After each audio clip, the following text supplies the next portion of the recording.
This story is titled, Parents Told Me My College Fund Was Gone. Turns out, they secretly invested it in my brother's dreams. Hey everyone, if you're enjoying these stories and want to support the channel, don't forget to hit that subscribe button. It's completely free, takes only a second, and helps me bring you even more awesome content like this. Now let's start the video. OP starts by saying, when I got the acceptance letter from my dream college, it was one of the happiest days of my life. I'd worked so hard to get to this point, pulling all-nighters, spending my weekends in the library, skipping out on parties to ace every exam. This was the payoff, the validation of years of effort. The engineering program was one of the best in the country, and I was so ready to start this new chapter. I imagined myself walking across campus, moving into the dorms, meeting new people, and diving headfirst into challenging coursework. The first person I told was my mom. She gave me a big smile, hugged me, and said she was proud. My dad nodded and said, "That's my boy." In that way he always did when I accomplished something he liked to take credit for. Everything seemed fine at first, but when I brought up the tuition, their reactions weren't what I expected. I still remember sitting at the kitchen table with them. I had my acceptance packet laid out, showing them all the details about costs and scholarships. I was excited, maybe a little nervous, but I thought we were just going to figure out the logistics together. That's when my dad let out this big sigh. "We just don't have the money for college right now, son," he said. For a second, I didn't understand. "What do you mean?" I asked. I thought there was a fund for this. My dad started rambling about how the economy had been tough lately. My mom chimed in, mentioning my brother's medical bills. It was like they had rehearsed the excuse because they passed the explanation back and forth like it was a relay race. The more they talked, the more obvious it became that this wasn't news they had just discovered. "But you've always said you've been saving since I was a kid," I said, trying to keep my voice steady. "You always told me not to worry because you were setting money aside for college." My mom couldn't meet my eyes. She stared at her hands like they were suddenly the most interesting thing in the room. "We had to use that money for emergencies," she said softly. "Sweetie, I'm so sorry." It was like someone had punched me in the chest. I sat there, stunned, trying to process what they were saying. Sure, I knew my brother's health had been bad for a while. He'd been diagnosed with a chronic condition a few years back, and the treatment couldn't have been cheap. But I still didn't understand how everything could just be gone. "Maybe you could take out some loans," my dad suggested, "or start at community college and transfer later. Lots of people do that." I nodded, but it was automatic. My head was spinning. I had worked so hard, had done everything right, and now I was supposed to settle for something less? I didn't even know what to say to them. I just mumbled, "Yeah, I'll figure something out," and left the room. For the next few weeks, I threw myself into researching financial aid and loan options. I started looking into cheaper schools, even though it felt like giving up on my dreams. But the more I thought about it, the more something didn't sit right with me. My parents had always been so supportive of my education before. They were the ones who pushed me to aim for top colleges, to join clubs, and take AP classes. Now they seemed almost indifferent, like my future wasn't their problem anymore. The change in their attitude was too sharp to ignore. They didn't ask about my plans, didn't offer to help me figure out alternatives. Every time I brought up college, they either changed the subject or gave me some vague platitude about how everything would work out. It felt like I had gone from being the kid they were proud of to someone they didn't want to deal with anymore. One night, I overheard them talking in the living room. My dad was saying something about my brother's big opportunity and how they needed to support him now because it's his time to shine. My mom agreed, saying she believed it was a worthy investment. At first, I thought they were talking about his medical treatment, but the way they phrased it felt off. I tried to push the doubts out of my mind, telling myself I was just being paranoid. But the seed was planted, and it kept growing. I started noticing little things, like how they perked up every time my brother called to talk about his business plans. Meanwhile, my college prospects were treated like an afterthought. Then, one Saturday afternoon, I was in my dad's office looking for a copy of my birth certificate. I needed it for one of the financial aid forms, and my mom said it was probably in the filing cabinet. As I flipped through the folders, I stumbled across one labeled with my brother's name. I know I shouldn't have opened it. I wasn't trying to snoop, but curiosity got the better of me. Inside, I found a stack of papers that made my stomach drop. It wasn't medical bills like I expected. It was an investment contract. My parents had poured a massive amount of money into my brother's tech startup. And the kicker? The date on the contract was 2 weeks before they told me my college fund was gone. My hands were shaking as I read through the details. They had invested everything they had saved for me, money they'd promised would secure my future, into my brother's business. The betrayal hit me like a freight train. All those years of hearing them talk about how important education was. All those late nights I spent studying because they told me it would pay off. And this was the thanks I got. I put the file back where I found it and left the office, feeling like the ground had been ripped out from under me. For the rest of the day, I couldn't even look at them. Every time I tried, all I could see was that folder and the lies they had told me. After finding that investment contract, I couldn't look at my parents the same way. Everything about them felt fake. Their smiles, their reassurances, even their so-called apologies about the college fund. I kept replaying that night over and over in my head, how they sat there telling me they couldn't afford to send me to school, while knowing they'd already handed my future over to my brother. At first, I thought maybe there was more to the story. Maybe they had a good reason, something I didn't understand yet. I tried to give them the benefit of the doubt, but deep down, I knew better. I started paying closer attention to their behavior. My dad seemed a little too interested in every update about my brother's company. My mom got this proud, almost giddy look on her face every time she talked about how innovative his idea was. Meanwhile, whenever I brought up school, they barely gave me the time of day. It felt like I'd been demoted from son to, what? A backup plan? A responsibility they didn't want to deal with anymore? I felt like I didn't belong in my own family. For days, I debated whether to confront them. Part of me wanted to scream at them, demand to know how they could do this to me. But another part of me wasn't ready.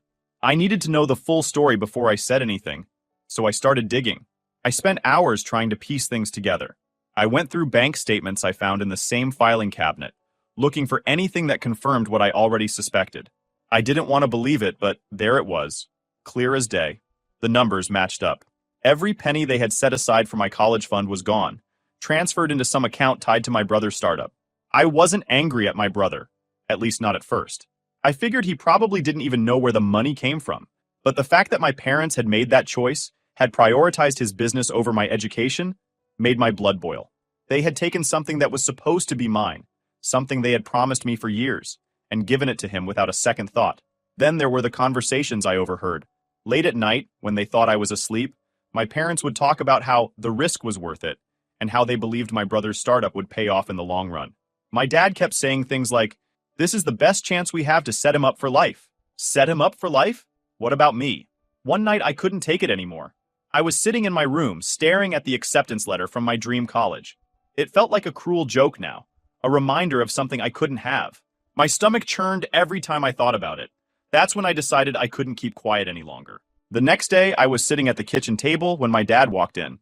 My mom was out running errands, and it was just the two of us. I figured it was as good a time as any. "Hey, Dad," I said, trying to sound casual. "Can I ask you something?" He looked up from his coffee, raising an eyebrow. "What's on your mind?" I hesitated for a second, then said, "How much did you guys invest in Mike's business?" For a split second, he froze. It was subtle, but I caught it. He quickly recovered, setting his coffee down and giving me this confused look. "What are you talking about?" "You know exactly what I'm talking about," I said, my voice sharper than I intended. "I saw the papers, Dad. The investment contract. The dates." His face hardened, and for the first time in my life, I saw him drop the dad act. He wasn't apologetic or ashamed. He was defensive. "That's none of your concern," he said flatly. "It's my concern when you used my college fund to do it," I shot back. "You told me there wasn't any money for school, but there was enough to gamble on Mike's startup." "It wasn't a gamble," he snapped. "It was an investment. We believe in your brother's potential. This could be life-changing for him." "And what about me?" I demanded. "What about my future? Or does that not matter to you anymore?" He didn't answer. He just sat there, glaring at me like I was being unreasonable. At that moment, I realized there wasn't going to be an apology. He didn't feel bad about what he'd done. In his mind, he had made the right decision, and I was just supposed to accept it. When my mom got home later that day, I confronted her too. She cried, of course. She always cried when she didn't want to take responsibility for something. She kept saying things like, "We thought it was the best choice for the family and we didn't mean to hurt you." But all I could think was, "You didn't think about me at all." Over the next few days, the tension in the house was unbearable. My dad avoided me, my mom acted like a martyr, and my brother was oblivious to the whole thing. Eventually, I realized there was no point in staying. I couldn't trust them anymore. They didn't see me as a priority, and I couldn't keep pretending everything was fine. So I started making plans to leave. It wasn't an easy decision. I didn't have much money saved up, and I knew things would be tough. But I also knew I couldn't stay in a place where I was always going to be second best. The tension in the house grew thicker by the day after I confronted my parents. My dad acted like I didn't exist, and my mom tried to tiptoe around me, but neither of them showed any sign of regret. It felt like they were waiting for me to calm down and get over it, as if their betrayal was just a misunderstanding I'd eventually forget. Meanwhile, my brother, Mike, came home for Sunday dinner like everything was fine. He walked into the house with that confident, easygoing smile he always had, oblivious to the storm brewing under the surface. My parents greeted him like he was a celebrity, asking about his business and showering him with praise. I sat at the dinner table, silently fuming, watching the whole scene play out like I wasn't even there. Dinner started as it always did. My mom asked Mike about his latest progress, and he launched into a story about how his company was gaining traction.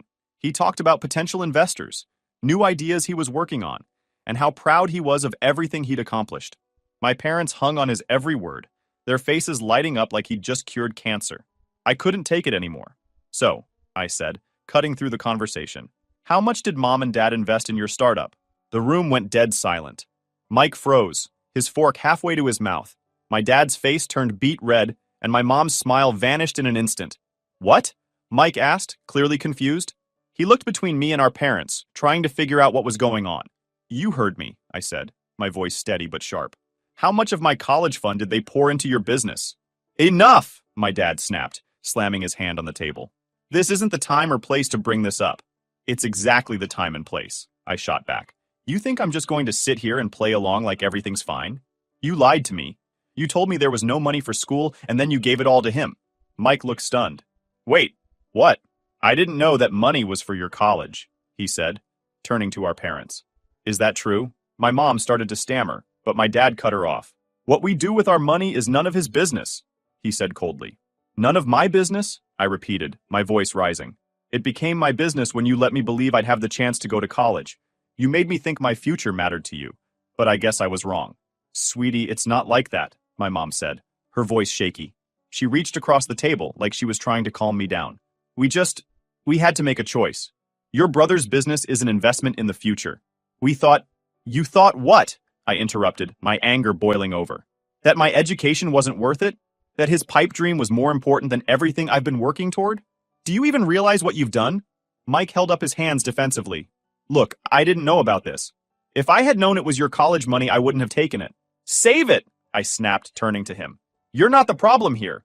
They are. And honestly, I'm not surprised. You've always been their favorite. At least now they're done pretending otherwise. My dad stood up, his chair scraping loudly against the floor. That's enough, he barked. You're acting like a spoiled child. Do you have any idea how hard we've worked to support this family? We did what we thought was best for everyone. Best for everyone? I laughed bitterly. You mean best for Mike? You didn't even think about me. You made a decision that ruined my future, and now you're mad because I won't just sit here and take it? You don't understand the bigger picture, my dad said, his tone patronizing. This business has the potential to change all of our lives. You're being short-sighted. I'm being short-sighted? I yelled. You're the ones who threw away my college fund on a gamble. You didn't just lie to me, you made it crystal clear where I stand in this family. Well, guess what? I'm done. I'm done being the afterthought. I pushed back my chair and stood up. My mom was crying, my dad was glaring at me, and Mike looked like he wanted to disappear. You can keep your money, I said, grabbing my bag. I don't need it. I'll figure out my own future, and it'll be without you. I walked out of the house, ignoring their calls for me to come back. My mom was sobbing, begging me to stay, but I couldn't. I couldn't sit there for another second and pretend we were still a family. That night, I packed up my things. I didn't have much, just a duffel bag of clothes, my laptop, and a few $100 I'd saved from my part-time job. I didn't have a plan, but I didn't care. All I knew was that I couldn't stay in that house anymore. I slept in my car that night, parked in a grocery store lot. It wasn't comfortable, but it felt better than being under their roof. For the first time, I felt free. Not in a happy way, but in a way that meant I didn't have to rely on anyone who didn't value me. The first few weeks after I left home were a blur. I lived out of my car, parked in random lots, and spent my days trying to figure out what to do next. I didn't have much money, just a few $100 I'd saved up from part-time jobs during high school. That money disappeared fast when you factor in food, gas, and the occasional cheap motel when sleeping in the car became unbearable. I ignored every call and text from my parents. My mom sent long, emotional messages about how she loved me and didn't want our family to fall apart. My dad, on the other hand, was all about tough love. You need to grow up, he texted once. The real world isn't going to coddle you. It was infuriating. He acted like I was the one who had done something wrong, like leaving was a temper tantrum and not a response to years of being overlooked and treated like I didn't matter. I didn't even know how to respond, so I didn't. I just let their messages pile up and focused on surviving. I eventually landed in a small town a few states away. I hadn't planned to end up there, but I ran out of gas and money at the same time, so it felt like fate. The town wasn't anything special, just a handful of stores, a diner, and a few small businesses, but it was quiet and nobody knew me. I walked into the diner, desperate for a job. The manager, a tired-looking guy in his 50s, took one look at me and said, "You start tomorrow." I didn't even ask what the pay was. I just nodded, thanked him, and spent the last of my cash on a tank of gas and a pack of ramen to eat in my car. The work wasn't glamorous, just waiting tables and cleaning up after shifts, but it was enough to get by. I lived off tips, saving every penny I could. A week later, I picked up a second job at a local garage, helping with oil changes and basic repairs. It wasn't exactly my dream life, but it was mine. For the first time, I wasn't relying on anyone else. The days blurred together. I worked from early morning at the garage to late at night at the diner. My body ached and I barely had time to think. But in some strange way, I felt free. I didn't have my parents hovering over me, didn't have to hear about how great my brother was doing. It was just me, figuring things out one day at a time. One night, after a particularly long shift, I sat in my car eating cold ramen and scrolling through my phone. I saw another text from my mom, this one longer than usual. She talked about how much she missed me, how things hadn't been the same since I left. "Your father and I just want to talk," she wrote. "We can work this out as a family." I rolled my eyes. Now she wanted to work things out? Where was this energy when I was still living at home, begging them to care about my future? I tossed my phone onto the passenger seat and tried to ignore the knot of emotions in my chest. But as much as I wanted to shut them out completely, part of me still cared. I hated that about myself. After everything they'd done, some small, stupid part of me still wanted their approval. It was like I couldn't let go of the idea that maybe, just maybe, they'd finally see me as more than the backup son. Months went by. I settled into a routine, and things started to stabilize. I managed to save up enough to rent a tiny room above a hardware store. It wasn't much, a bed, a desk, and a shared bathroom, but it felt like a palace compared to sleeping in my car. I started looking into local colleges, figuring out how I could take a few classes while working. It wasn't the prestigious program I'd dreamed of, but it was a start. One day, while I was wiping down tables at the diner, my phone buzzed. I glanced at the screen and saw my brother's name. For a second, I considered ignoring it, like I had every other call from him, but curiosity got the better of me. "Hello?" I said, keeping my voice neutral. "Hey," he said, sounding awkward. I just wanted to check in. Mom told me you left." "Yeah, no thanks to you," I said flatly. There was a long pause. "Look, I didn't know about the money," he said finally. "If I'd known, I wouldn't have taken it, I swear." "Doesn't really change anything, does it?" I said. "You still got it, and I got nothing." "I know," he said quietly. I didn't want you to think I was part of it. I'm sorry, man. For real." I didn't know how to respond. Part of me wanted to believe him, but another part of me couldn't shake the resentment. He was still their golden child, the one they'd chosen to invest in while leaving me behind. His apology didn't change that. "Thanks for the call," I said finally. "But I've got to get back to work." He sighed, but didn't push.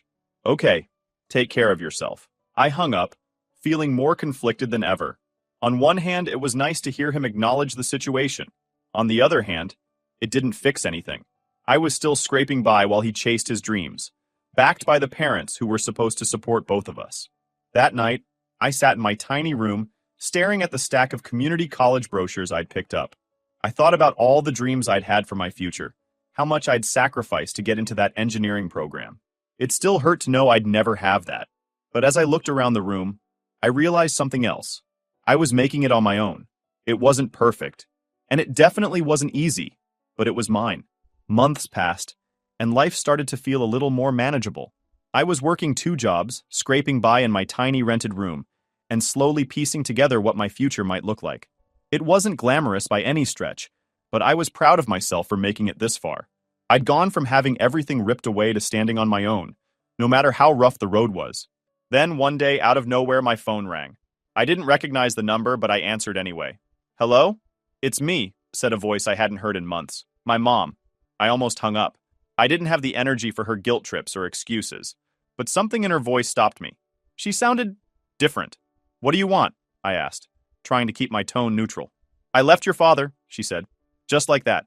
No build-up, no preamble. I sat there, stunned. What? I left him, she repeated. I can't do it anymore. I can't keep pretending everything's okay when it's not. I should have done it years ago. My mind was racing. This wasn't the woman I'd grown up with, the one who always backed my dad no matter how wrong he was. Why now? I asked cautiously. Because of you, she said. Because I can't keep living with what we did to you. Watching you leave, knowing how much we hurt you, it made me realize how wrong things have been for a long time. I didn't know what to say. Part of me wanted to scream at her, tell her it was too late to make things right. But another part, the part that still cared, wanted to believe her. Look, I know I don't deserve your forgiveness, she continued, but I want to try to make things right. I sold the house. Half of it is yours. It should have been your college fund in the first place. I hope it's enough for you to start over. I was speechless. For months, I'd been grinding just to get by, and now she was offering me a lifeline. But at what cost? What about Dad? I asked finally. She sighed. He's angry, of course. He still thinks he did the right thing. He's convinced Mike's business is the key to everything. And Mike? He's upset too, but he gets it. He knows we messed up, even if your father doesn't. I leaned back in my chair, trying to process everything. My mom was finally taking a stand, finally admitting what they'd done was wrong. But I couldn't just let go of all the pain, all the resentment, that easily. I don't know what to say, I admitted. You don't have to say anything right now, she said. Just think about it, and know that I'm truly sorry for everything. I should have stood up for you sooner. I failed you as a mother, and I'll regret that for the rest of my life. After we hung up, I sat in silence for what felt like hours. I didn't know what to feel. Relief? Anger? Gratitude? It was all jumbled together in my chest, making it hard to breathe. Over the next few weeks, I watched as my mom followed through on her promises. She sold the house and sent me half of the proceeds. It wasn't enough to cover all 4 years of college, but it was a good start. I enrolled in a local college's engineering program. Nothing fancy, but it had everything I needed. Moving forward felt strange, almost surreal. For so long, I'd been in survival mode, just trying to get through each day. Now, I had something to work toward again, a reason to keep pushing. My mom moved to the same town, renting a small apartment nearby. She got a job as a bookkeeper and started over too. We didn't talk every day, but when we did, it felt different, more honest. She wasn't the same person she'd been when I was growing up, and I wasn't sure if that was a good thing or if it just made me sad for the time we'd lost. As for my brother, he called me a few more times. Each time he apologized for what happened and tried to make amends. He even offered to repay the money my parents had invested in his startup, but I turned him down. I don't want it, I told him. It's not about the money anymore. It's about what it meant, what they chose. He didn't argue, but I could tell he felt guilty. He should have, honestly. Even if he hadn't known where the money came from, he'd always been the golden child, and he'd never stopped to question why. My dad, on the other hand, stayed silent. He didn't call, didn't text, didn't even try to reach out. I heard from my mom that he was furious about the house being sold and blamed me for ruining the family. I couldn't bring myself to care. He'd made his choice, and I'd made mine. College was hard, especially while working part-time to cover the costs my mom's contribution couldn't. But it felt good to be back on track, to be working toward a future I could be proud of. Some nights, I'd sit in my dorm room, surrounded by textbooks and papers, and think about how much had changed in just a year. The pain of my parents' betrayal was still there, but it didn't define me anymore. I'd learned to rely on myself, to fight for what I wanted even when the odds were stacked against me. And I'd learned that family isn't about blood or loyalty, it's about trust and respect. My relationship with my mom is still a work in progress. We're trying, but there's a lot of history to untangle. As for my brother, I'm not sure where we stand. He's made efforts to rebuild our relationship, but I'm not ready to let go of everything yet. My dad? I don't think I'll ever forgive him. He chose his pride and his vision of success over his own son, and that's not something I can forget. But despite everything, I'm proud of how far I've come. I've learned that my worth isn't tied to anyone else's opinion or investment. It's something I've built on my own, and that, to me, is the best kind of victory.